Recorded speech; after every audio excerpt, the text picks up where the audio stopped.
Bao nào đó tự rất ta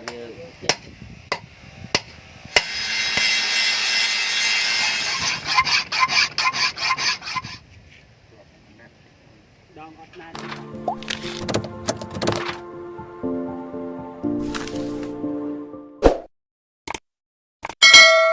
phải quay việc tiếp phần vẫn ngay để tay một con tiếp ô bỏ tơi nó chụp việc lâu lốm đấy phần chụp nó bọt lâu rồi mò còn anh em là chụp nè bao nào đó tự rất ta chén chấu chó là người mai kia bờ miên đom đo nó chưa tao việc mua kia ở nước hồ nữa ủa thì đấy này ui chưa anh rồi nó đã mơ đó chị ba rồi chú lưng biết xe chẳng phải là việc biết nhưng tôi xe nhưng với nhân tăng nhai đây nhóm chụp không cần con hoặc con hết đi nghĩ đến bệnh điên đại được chăm nhân ta ơn mơ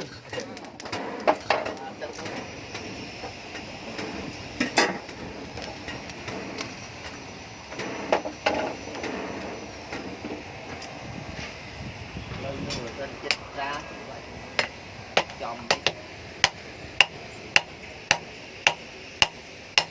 chồng cây nó chứ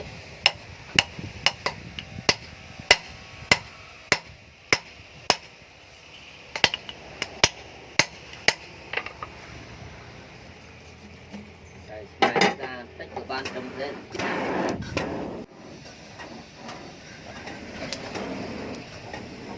cũng là cái nó bay tháp phun cái bật ai lấy ai và nhóm ta nó vẫn rất để on bằng lâu đi đó và nó ăn cho từ ngày phun con không ra thì bốn nó phang nhóm hộp từ tẹt nữa thì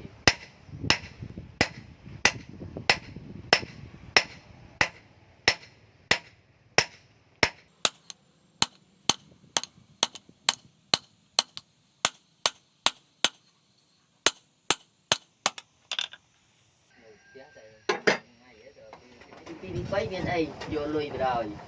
lùi thầy nhóm con này đấy nhóm con lùi thầy vô đó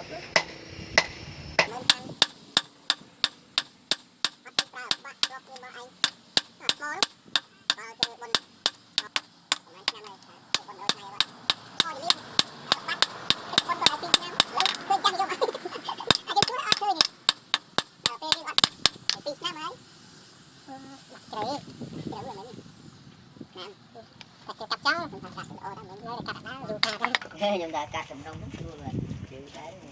họ cắt ra nó mới biết luôn người ta cắt mai mất to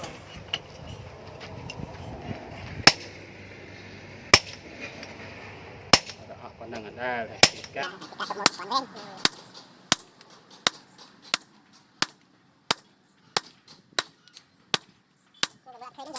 chiên đã chiên thêm mà chỗ đó cái đó nhau ngọt sữa được mấy chân để hồi về những cặp bọc chừng lên là dục chiên rồi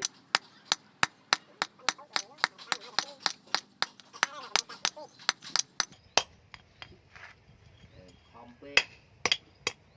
nó chỉ lột ớt chặn không nhưng mà cái thời lột phải chặn nó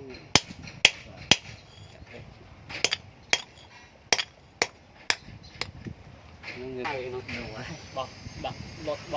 phục từng tuy với đầu tiên đó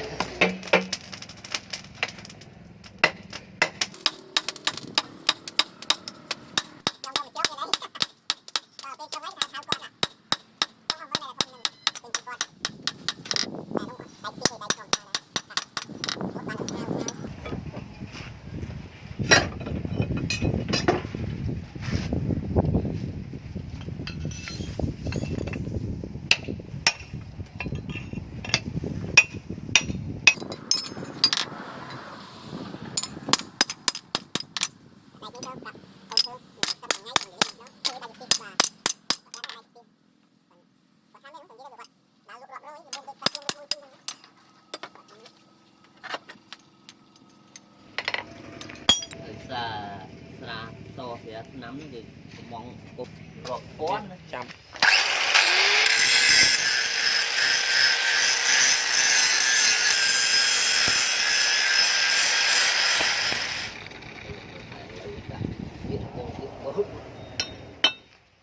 này về đây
thằng này ọt trà máu nè em mình gọi tiếp em tập cả thiệt riêng riêng cục ọc cục ấy đừng đi chơi ba tiếp ngày nuôi chiên này tôi miên cầm vô tập video cho nó tại bọn ăn miến đâm hai chiên rồi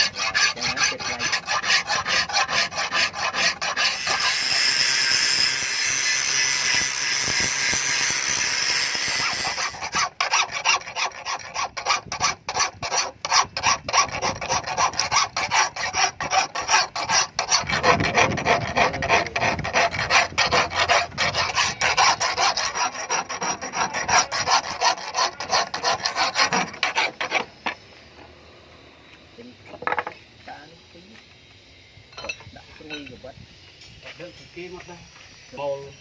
ai vậy phương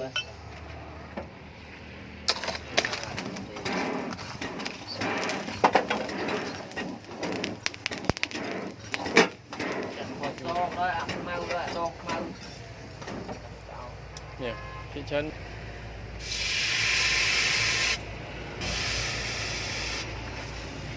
bật mai vậy để thôi rồi cài con mình cần hai cái bật ấy này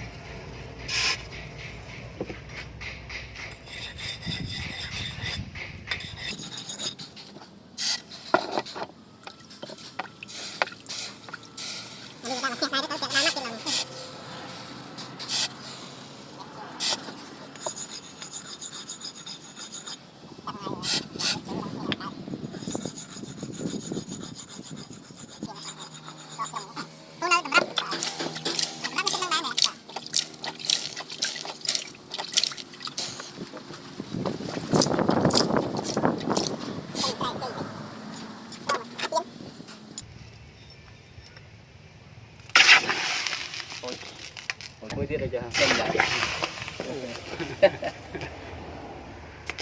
để tha nữa tập trung tha thì ăn chuột này sạch nữa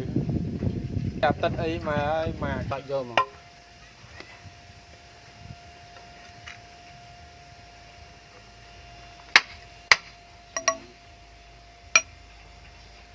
ăn chuột cái đồng lông cái lê lông cổ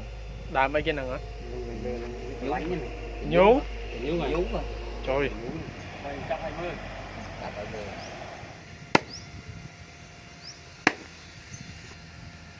nhưng bộ tự ở tầng xuống